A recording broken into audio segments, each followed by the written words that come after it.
Bonjour. Nous avons vu les grands principes de la programmation CGI pour rendre un site web dynamique. Nous allons maintenant les appliquer avec Python. Dans mon formulaire, je vais donc appeler un programme Python, que je ne vais pas bien entendu appeler prog.py, mais si je vais rechercher des films dans une base, plutôt quelque chose comme recherche.py. Ce que mon navigateur enverra au serveur HTTP, c'est donc une requête qui commencera par la ligne suivante, qui référence le programme et spécifie les valeurs entrées dans le formulaire par l'utilisateur. Avant de continuer, je voudrais attirer votre attention sur le fait que ce que je vais vous montrer n'est pas possible chez tous les hébergeurs. Sur un hébergement gratuit en particulier, les scripts CGI sont souvent impossibles parce que l'hébergeur craint les programmes mal écrits qui partent dans des boucles infinies ou similaires. Malgré cela, ce que je vais vous montrer reste quand même la manière la plus simple et la moins contraignante, sur le plan de l'hébergement, d'utiliser Python pour rendre un site dynamique. Le mieux pour pratiquer ce que je vais vous montrer est d'installer Apache sur votre machine. Si vous n'en avez pas les droits, je vais écrire mon programme d'une manière qui vous permettra quand même de le mettre au point et de l'essayer sans serveur HTTP. Et nous verrons prochainement des manières un peu plus évoluées d'utiliser Python sur un site web qui ne demande que d'avoir Python sur votre machine, donc ce n'est pas très gênant. Pour résumer ce que je vous ai expliqué dans la Pythonnerie 31, quand on aura rempli le formulaire, le serveur HTTP va lancer le moteur Python qui exécute votre programme et passer les paramètres reçus dans le message HTTP. Il va créer un début d'entête qui sera complété par le programme et suivi d'une page HTML construite également par le programme. Un point pratiquement très important est que le programme recherche.py doit être exécutable, c'est-à-dire compris comme un programme et pas un fichier quelconque. Sous Linux, il y a une commande simple qui s'appelle chmod qui fait cela.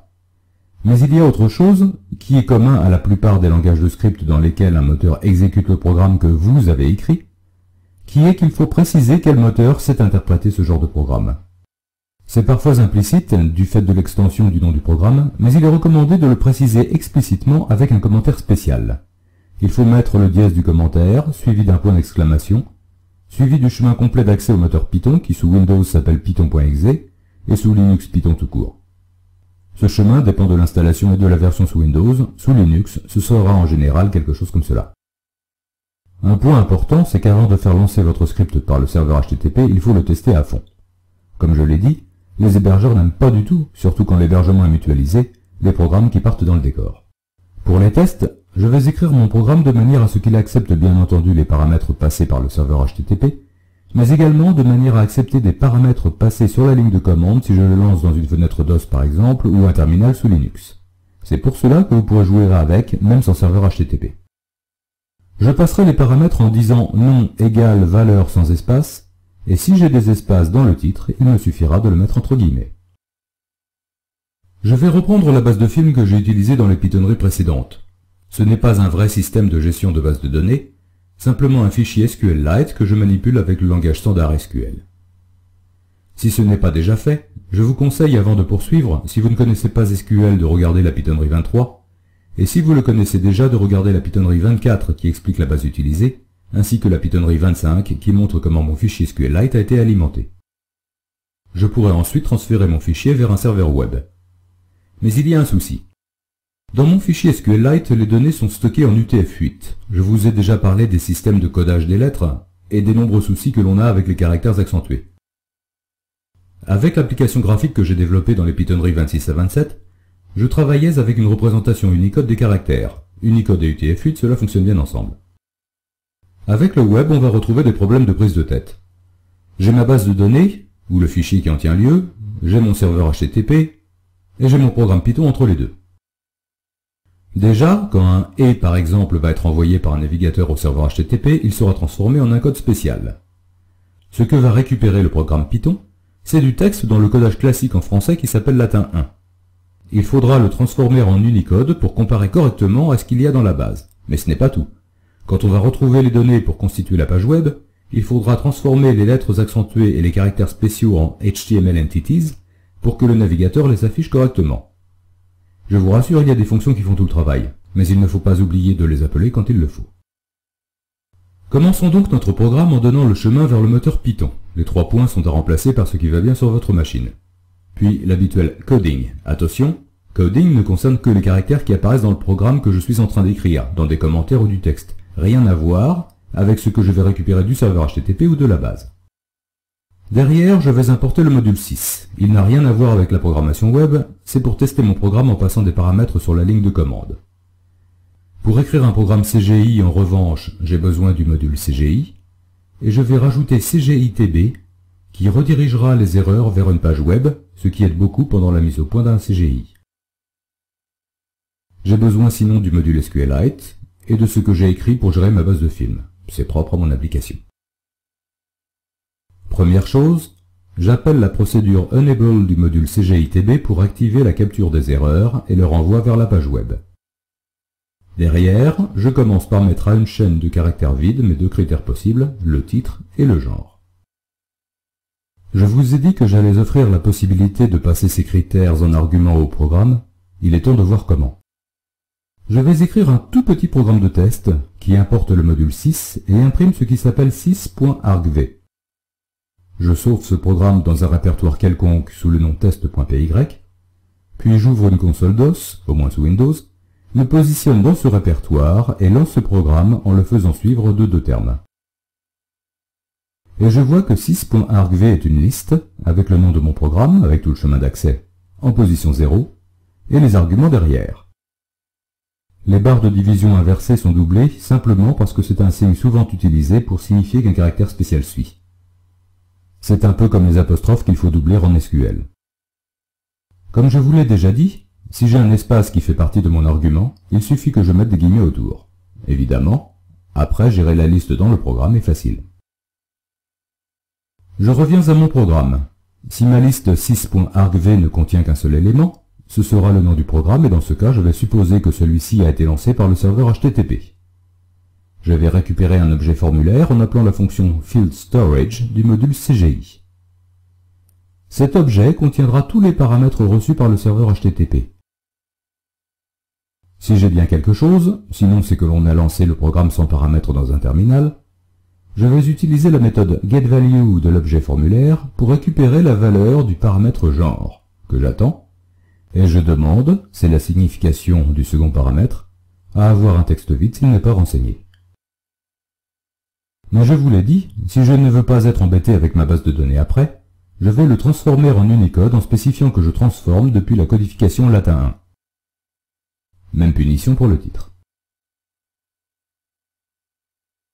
Derrière, je vais terminer l'entête HTTP en disant que ce que je vais balancer c'est de l'HTML.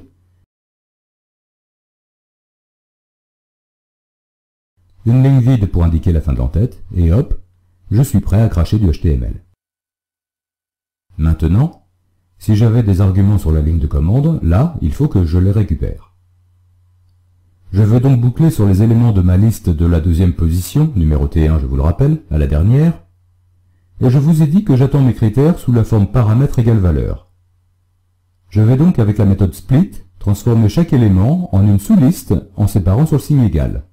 Ce qui est à gauche de l'égal se retrouvera en position 0, ce qui est à droite en position 1. Si à gauche j'ai genre, je récupère le genre avec la même conversion que précédemment. Sinon, si c'est le titre, je le récupère, et sinon je ne suis pas content et je le dis. Je peux maintenant commencer à produire du HTML, mais je vais commencer par créer une fonction. Dans un site, il y a une certaine unité. Les hauts de page se ressemblent furieusement. Je vais donc créer une fonction entête.html qui dans mon cas n'est qu'un squelette qui commence la page, ne met que le titre passé en paramètre dans la partie d'entête et amorce le corps. Tant que j'y suis, je crée aussi une fonction bas de page qui termine le corps et la page. Si vous regardez attentivement les pages d'un site web, vous avez quasiment toujours en bas des mentions de copyright, un lien vers le plan du site, nous contacter, des bêtises de ce genre. En créant des fonctions et mieux encore en les mettant dans un module que l'on apportera, ce que je ne fais pas ici, on sera certain de donner une certaine unité à toutes les pages que l'on générera en Python. Retour au code. J'appelle donc la fonction d'entête avec le titre base de DVD, et je commence par mettre avec une balise A un lien vers la page sur laquelle se trouve mon formulaire, dans mon cas la page index.html. Cela permettra de lancer facilement une nouvelle recherche sans passer par le bouton retour arrière du navigateur qui est toujours un peu pénible. Derrière, j'attaque. Je commence par vérifier que j'ai bien au moins un titre ou un genre, si ce n'est pas le cas je hurle, et sinon je vais tout bêtement utiliser presque exactement le même code que dans la Pythonnerie 27, où j'effectuais la même recherche dans le cadre d'un programme graphique. Je vous renvoie à cette pitonnerie si les détails sont un peu flous pour vous. Pour la suite, c'est aussi pareil, sauf deux choses. Une pas importante, je laisse tomber la limitation à 50 films. L'autre point est important. Dans la pitonnerie 27, j'ajoutais directement dans la requête la valeur du genre. Ici, je le passe en paramètre. Pourquoi? Pour me prémunir contre le risque d'injection SQL dont j'ai également parlé dans la pitonnerie 27. Certes, les utilisateurs ne vont pas saisir le genre directement mais le sélectionner dans une liste. Mais il va être passé dans l'adresse, ce qu'on appelle l'URL, et n'importe quel abruti peut le modifier si cela l'amuse. Et là, une parenthèse est nécessaire. Dans ma balise forme, je ne précise que l'action.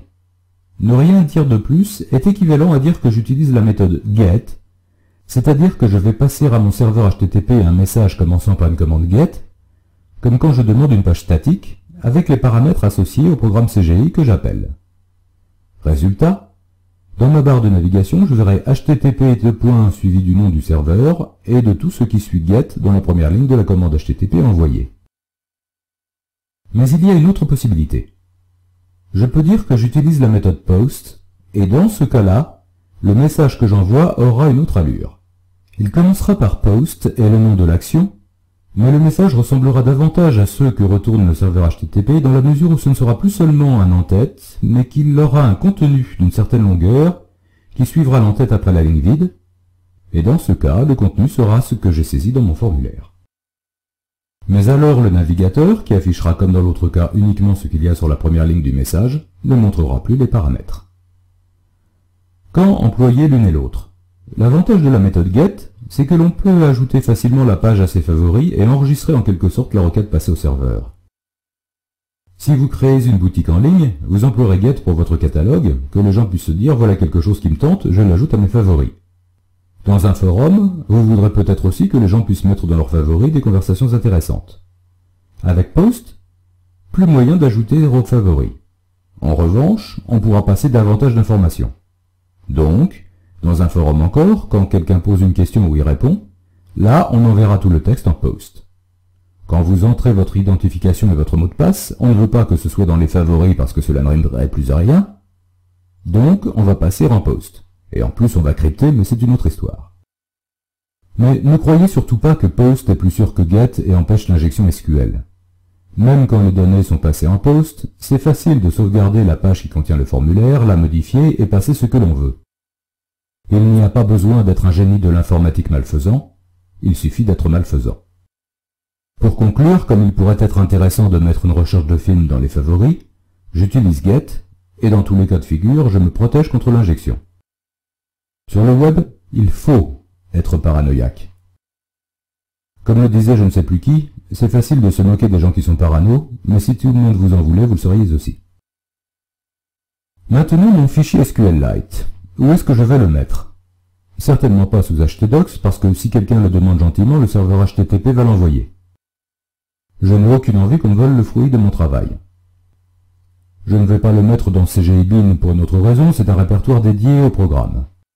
Je vais donc créer un autre répertoire donné, ici à côté de CGI bin, mais à la limite je peux le mettre où je veux, et y mettre mon fichier. Dans mon programme, j'ouvre mon fichier en donnant sa position de manière relative, c'est-à-dire que je dis que je remonte d'un cran par rapport à CGI bin, avec les deux points, puis je vais le chercher dans Données. Je pourrais aussi donner un chemin absolu, mais comme les répertoires d'installation des serveurs HTTP peuvent varier de machine à machine, je risquerais de devoir modifier mon programme si je voulais l'installer sur une autre machine. Par exemple chez un hébergeur après l'avoir testé sur une machine isolée. Le relatif est plus pratique. Derrière, je crée un curseur, j'exécute, ce n'est rien que de l'accès base de données très standard, même si SQLite n'est pas un vrai système de gestion de base de données, et je commence par dire que j'ai retourné 0 ligne. Puis je boucle. Si c'est la première ligne que je rencontre, je vais créer une table en HTML avec les balises table qui encadrent le tout, des balises TR autour de chaque rangée, des balises TD autour des données, et pour la première ligne des balises TH qui encadrent les headings, c'est-à-dire les en-têtes des colonnes. Si ce n'est pas la première ligne et si le score est inférieur au score précédent, j'interromps la boucle. Sinon, j'affiche mes données entre des balises TD comme je l'ai dit. Sauf que quand c'est du texte, et la première colonne que j'affiche correspond au genre, il faut que je transforme en HTML entities les caractères spéciaux, dont les caractères accentués. Il y a dans le module CGI ce qu'il faut pour cela, mais attention les yeux, la syntaxe est redoutablement barbare. Au passage, les HTML entities qui sont générées sont moins lisibles que ce que je vous ai montré. Elles sont du genre et commercial, dièse, un numéro et un point virgule, mais ne vous inquiétez pas, tous les navigateurs savent les interpréter correctement. L'année et la durée ne demanderont qu'à être transformés en texte. J'incrémente chaque fois mon compteur de lignes. En sortie de boucle, si mon compteur est toujours à 0, c'est mieux d'être explicite et de dire que l'on n'a rien trouvé. Sinon, je termine ma table, j'affiche le compte, j'affiche le bas de page, et voilà, j'ai fini. Si vous ne pouvez pas tester ce programme avec un serveur HTTP, vous pouvez l'appeler en lui passant les paramètres sur la ligne de commande. Attention que le fichier SQLite soit bien dans un répertoire donné au même niveau que le répertoire dans lequel vous lancez le programme, sinon vous aurez des soucis. Si vous voulez, vous pouvez rediriger ce qu'affiche le programme dans un fichier .html et l'ouvrir dans un navigateur. Je vais vous montrer comment cela se passe sur une machine Windows où j'ai installé Apache. Je vais juste sélectionner un genre, comédie, je lance la recherche et voilà. Question présentation, cela laisse un peu à désirer, mais sur le plan fonctionnel, rien à redire. Nous rediscuterons la prochaine fois des avantages et inconvénients de la programmation CGI et j'aborderai des techniques un peu plus avancées.